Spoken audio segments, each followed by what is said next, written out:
A coletiva do Abel é sempre essa. É a entrelinha. Eu quero chamar a atenção para uma pessoa que não estava na coletiva, mas estava.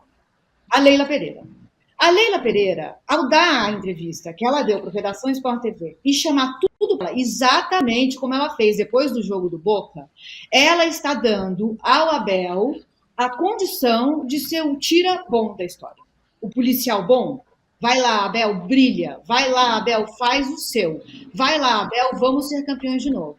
É muito significativo o que a Leila fez. Ela chamou para ela. Ela não titubeou. Ela foi lá e falou o que tinha que ser dito a respeito do Dudu. A história, ela contou inteirinha, ela só teve a elegância de dizer, de não dizer que foi o Dudu que foi procurar o Palmeiras, depois o Matos falou, no mesmo programa, e ela falou, gente, assim, ele precisa cumprir a palavra. Se ele ficar, ficou, mas eu esperava que ele cumprisse a palavra. Ele saiu do Palmeiras durante um ano, em 2020, o Palmeiras ganhou. Então, tudo bem. Ela deu tudo. Ela deixou o Abel ali só para fazer o cara legal. É muito importante isso. E sim, a coletiva do Abel tem várias coisinhas que não foram ditas, mas estão ali. Eu sugiro sempre assistir as coletivas do Abel. Ô Bodão, você assistiu a coletiva do Abel? Você viu os recadinhos? Não, eu li. Mas o Abel ali está no papel de panos quentes, né? Ele vai pôr mais lenha na fogueira? Não vai. Sobrou para ele apaziguar. A Leila foi correta, brilhante, como sempre nesse caso todo. Gosto cada vez mais da Leila. Não desconversa, fala o que tem que falar, é sincera. E coube para o Abel naquela circunstância. O jogador é do Palmeiras, vai ter que aguentar ele lá. Ninguém queria mais, nem o Abel queria. Mas vai declarar isso? Não vai ter que acolher o jogador. O elenco do Palmeiras fez um manifesto ali apoiando o Dudu. O que me interessa no Abel, sinceramente, é que ele arma o time dele muito bem, viu? Ele arma o time muito bem. E a Leila sabe disso, dá toda a força para ele. Ele é um grande treinador. O que ele fez no primeiro tempo contra o Atlético foi brilhante. Poucos times do Brasil jogam assim, marcando lá no campo do adversário, não deixando o Atlético sair, não deixando o Atlético jogar na casa dele. Isso que para mim tem um grande valor. A fofoquinha do Dudu.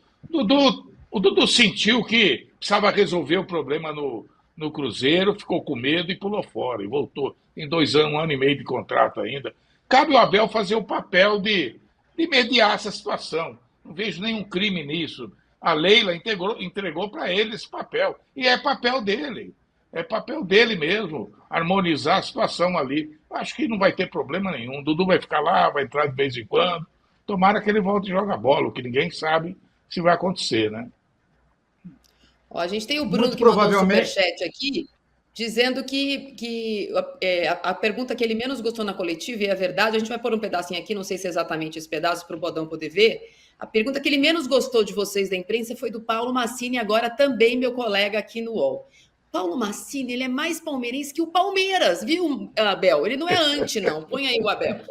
O Dudu, até a lesão com o Abel, se não foi o jogador que mais jogou, foi um dos jogadores que mais jogou. Mas está seguro entre os 2, 3 primeiros. Para não dizer que foi o que jogou mais. Aliás, eu até acho que em 2022 foi o jogador que mais jogou. Quando teve uma época completa comigo. Eu vou dizer coisas que não devia, mas que é para as pessoas ficar bem claro. Só fui à casa de um jogador a churrasco. De um. Foi o do Dudu. Eu tenho uma ótima relação com o Dudu, como tenho com todos os jogadores do Palmeiras. E do Dudu, o que peço ao Dudu é o que peço a todos os outros. Viram este golo que fez o Estevão? Vocês vão me vibrar com o golo. Eu não vibrei com o golo. Ou vibrei, minto se não disser isso. Viram quem é que recuperou a bola e como é que ele recuperou a bola? Isso é imagem de marca do meu Palmeiras. E quem não fizer isto não joga. Seja ele quem for. E o Estevão chegou ali, recuperou a bola e espetou com ela. É isto que nós queremos ver em todos os jogadores. E, portanto, para fechar esse assunto, a relação que eu tenho com ele é uma relação franca, é uma relação séria, uma relação profissional e honesta. E quem disser o contrário é porque tem outras intenções por trás. Há de interessar a alguém dizer publicamente que o Abel e o Dudu não têm boa relação. Há de interessar alguém. E para fechar este assunto, quero dizer o seguinte. Quem gera a carreira do jogador é o seu agente e ele, não sou eu. Quem dirige o clube é a nossa presidente e o Barros. E quem treina a equipa, o elenco, sou eu. Isto é muito claro entre todos nós. E, portanto, hoje vocês já viram os nossos jogadores a mandar mensagens para o Dudu, tem contrato até 2025, renovou o ano passado, melhorou as suas condições contratuais. Como eu lhe disse na conversa particular, o que é que eu quero e o que é que eu espero dele é que ele recupere, que entre e que faça aquilo que ele sabe fazer, que nos mostrou. Rendimento, golos e assistências. É isso que eu e todos os torcedores esperam de um jogador como o Dudu. Como fazer agora com o Dudu? Porque a gente tem uma pressão muito grande em cima dele por ter procurado o Cruzeiro, ter conversado com o empresário dele. Como que você vai lidar com isso daqui para frente, já que ele permanece no Palmeiras? E como você bem disse, nesses últimos 9 anos, ele é um dos responsáveis pelo ressurgimento do Palmeiras. Obrigado, boa noite. Como Deus lida conosco. Quem nunca errou, que atira a primeira pedra. Não tenho mais nada a responder-lhe.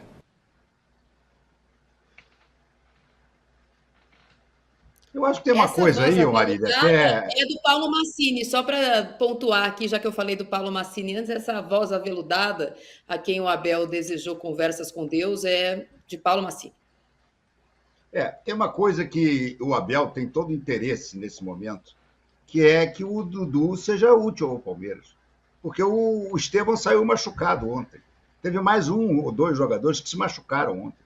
O Dudu vai acabar sendo usado. Lázaro, mas 2 atacantes. O Estevão de um lado, o Lázaro do outro. Os 2 saíram machucados.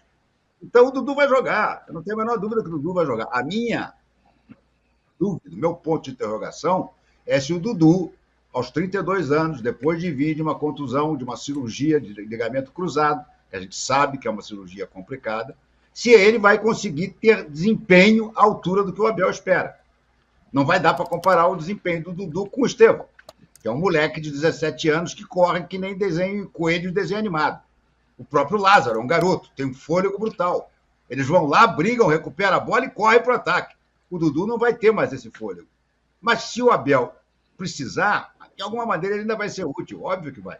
Eu acho que isso aí vai ser sepultado, essa suposta essa crise que se estabeleceu por causa do interesse do Dudu de se transferir, ela vai ser sepultada com as atuações do jogador em campo. É a única maneira que ele tem de fazer com que todo mundo esqueça isso. Inclusive a torcida, que foi cobrar na casa dele o fato dele ter tentado ir para o Cruzeiro. Né? A Mancha Verde foi lá.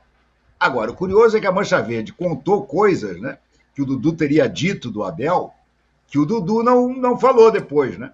Então, isso aí é uma coisa curiosa. Né? O Dudu, um dos motivos que ele alegou para a Mancha Verde queria sair do Palmeiras era justamente de um mau relacionamento com o Abel. Eles agora vão ter que se entender, não tem solução. E nessa história daí, Renato, a história como ela foi contada pelo Matos e pela Leila, nela, o Dudu teria procurado o Cruzeiro antes de qualquer coisa. Mas antes mesmo de procurar o Cruzeiro, o Dudu teria falado com o Abel. Então, nessa história, o Abel acho que teria dito, tudo bem. Sobrou tudo para Leila, né? Mas a história contada foi outra. Agora, eu acho, pelo pouco que eu conheço o Abel, se o Lázaro não tiver condição de jogar, acho que o Estevão joga, tá? Se o Lázaro não tiver condição de jogar, eu não duvidaria que entrasse Caio Paulista. No time do Abel Braga, no Fluminense do Abel Braga, o Caio era atacante, pela esquerda. Eu não sei se o Abel, turrão do jeito que ele vai ceder assim de imediato. Não duvidaria de um Caio Paulista aparecendo aí. São jogos, agora eu acho que é contra Bragantino e Juventude, né, do Palmeiras, se não me engano. Não lembro agora. Atlético, não, acho que é Goianiense. Goianiense. Os Corinthians. Então. Próximo jogo do Palmeiras é Bragantino, é isso mesmo. Bragantino e em seguida Juventude.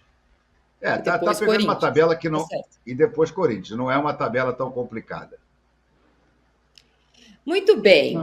Todos esses recados, eu só vou repetir aqui, porque, Abel, PVC, o Mauro Betting, a Leila, o Massini, o Lavieri, a Mancha Verde. Olha, rapaz, eles até torcem para o Palmeiras um pouquinho, assim, eles não são tão antes, fica tranquilo, não é? Tem até gente que tem a mesma informação e que não torce para o Palmeiras, essa pessoa sou eu.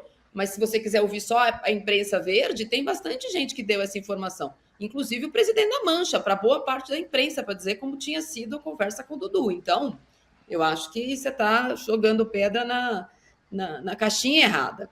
A gente vai trocar de assunto, porque a seleção brasileira, né, tem 2 personagens hoje em foco, há uma semana da estreia na próxima segunda-feira contra a Supimpa Costa Rica na Copa América.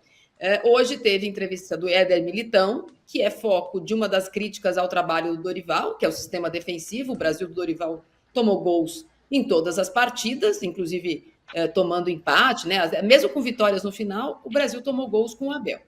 E também o Lucas Paquetá, porque a CPI que acontece no Senado, com todos os adjetivos não elogiosos que nós já usamos aqui, dessa vez vai convocar alguém que pelo menos tem a ver com o assunto, né? Está envolvido, foi denunciado por participação em manipulação de resultado por ter tomado um cartão. Ninguém está dizendo que ele é culpado, mas ele foi denunciado pela FA. Então, Bodão, a gente tem uma seleção brasileira que a gente fala pouco de futebol e mais de outras coisas. Eu acho até que se ele foi só convidado, capaz nem aparecer, né? Eu acho que no caso dele teria que ser intimado a comparecer para falar. É um caso internacional. É um caso que o presidente da FIFA falou que tem que ser punido severamente. Então, eu acho que ele devia ser intimado a comparecer, porque ele é importantíssimo o depoimento dele nesse momento. Se for só convidado, sabe quando ele vai aparecer lá em Brasília? Nunca. Renato? Não, essa CPI, vocês sabem que eu não tenho a menor simpatia por ela, né? Agora, como aliás quase todas as CPIs que eu vi falarem de futebol ou de esporte, nenhuma delas deu em nada, rigorosamente nada. Então, eu fico me perguntando o que a CPI de resultados, manipulação de resultados no Brasil tem que se meter com um caso da Premier League. O Paquetá tem que ser intimado a falar na Inglaterra. É lá que ele está sendo julgado. É lá que ele tem que dar o depoimento dele. Agora, aqui, para o Cajuru e para o Romário, o que o Cajuru e o Romário vão fazer ou vão tirar de aprendizado para a questão da manipulação de jogos no Brasil? Ridículo. Eles querem holofote, gente. Esses caras só querem holofote. Holofote. Político adora holofote. Quando ele vê uma chance de acender uma luz, correm todos para lá. É exatamente isso que eles estão fazendo nessa CPI. Pode escrever o que eu estou dizendo. Vai acabar a CPI e não vai resultar em bulhufas. Rigorosamente nada. E o Paquetá vai acontecer exatamente como o Marco Antônio falou. Se ele não for intimado, e eu acho ridículo ele ser intimado, porque, repito, o caso dele não é nem no Brasil, ele não vai. Claro que ele não vai. Mas, Renato, é que uma CPI, não é uma CPI das apostas, é uma CPI do Campeonato Brasileiro de 2023 com foco naquele jogo lá. Por enquanto, a CPI é isso.